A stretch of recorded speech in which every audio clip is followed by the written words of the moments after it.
สวัสดีครับมื้อนี้ครับมาหมอบบ้านอีกหลังครับโยมเพื่อประยักษ์ครับเป็นบ้านทรงปัญญาครับผมเดี๋ยวผมมาพาเบิ่งข้างในเลยครับผม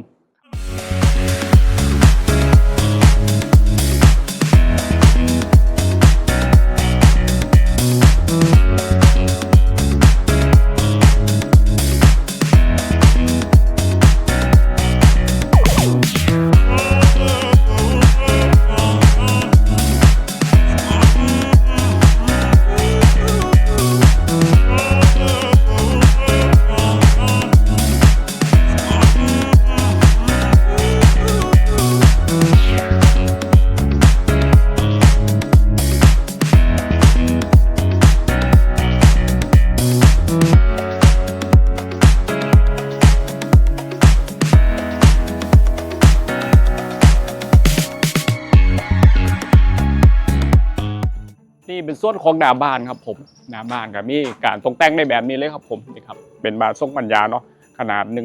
130 กว่าตารางนี่ครับผมขนาด2ห้องนอน2ขนาดครับผม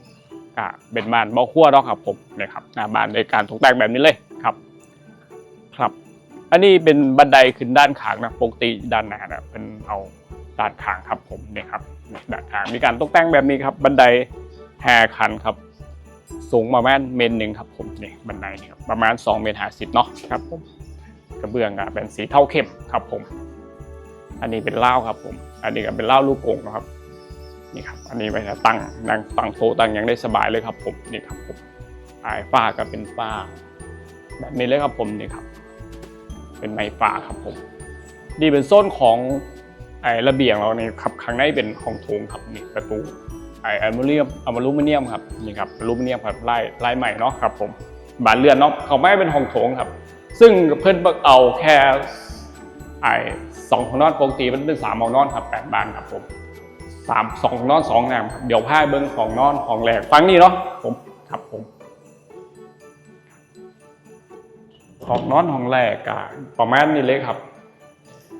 5 เมตรครับ5 เมตรคูณด้วย3.50 เมตรนี่ครับบนร่วมของน้ำนะครับในบานการตกแต่งแบบนี้บานกระทุ่งครับนี่เป็นบานเรือน4 บานครับผมบัวกันเพื่อนเป็นสีน้ำตาลเนาะกรอบนี้เป็นสีขาวนะครับเดี๋ยวพาเบิ้งของน้ำครับห้องประมาณประกอบไปด้วยไฟ LED สีดวงคมแผ่ครับแล้วก็มีไฟส่องเป็นสีชมพูครับชอบสีแดงกับแกงผู้รับเหมาได้เลยครับผมนี่ครับเดี๋ยวพาเบิ้งของน้ำเนาะของน้ำไปห้องน้ำโชว์ห้องน้ำดูลาเลยครับนี่ครับห้องน้ำก็เป็นนี่ครับเป็นชักโครกนะอันนี้ก็อ่างล้างมือแล้วก็ส่วนนี้เป็นของเครื่องทำบุญนะครับนี่ผูกกระเบื้องเยอะสุดเลยสวยๆเลยครับผมนี่ในตามนี้ครับผมอันนี้ส่วนของเจ้าของบ้านครับซื้อแม่ให้ครับผมทางร้านติดให้เนาะครับผมของน้ำของแรกผ่านไปครับผมครับของโถงก็เป็นไฟส่อนครับ2 สเต็ปครับผมนี่ในตามนี้เลยครับ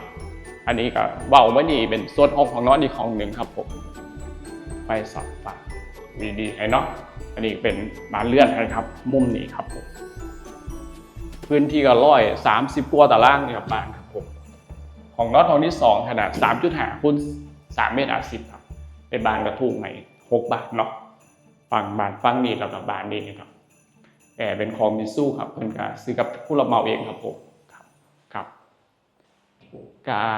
เดี๋ยวพาไปเบิ่งโซนของ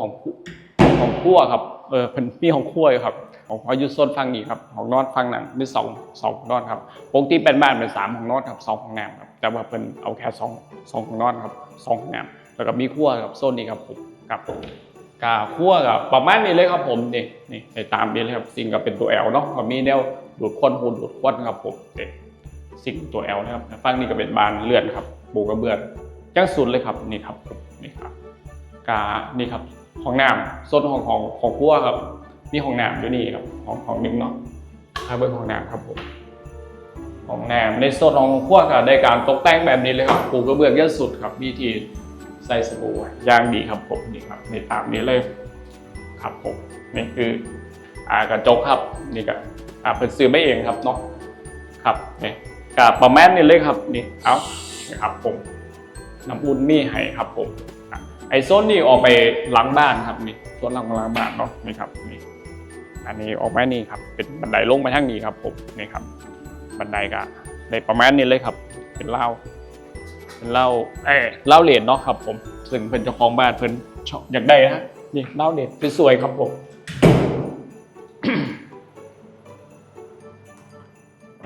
ก็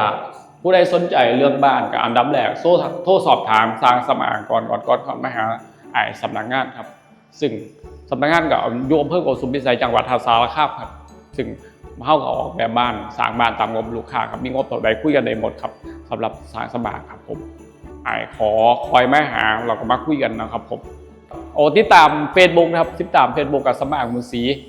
YouTube กับสมาน Channel เราไม่ช่อง TikTok ครับติดตามไปเด้อครับผมก็ลงคลิปไปเรื่อยๆแล้วครับผมให้เป็นแนวทางเนาะผู้ใดอยากได้บ้านครับก็ให้เขามาหาโทรสอบถามก่อนเข้ามาสำนักงานเนาะคลิปนี้ก็มีแค่นี้ครับสวัสดีครับผม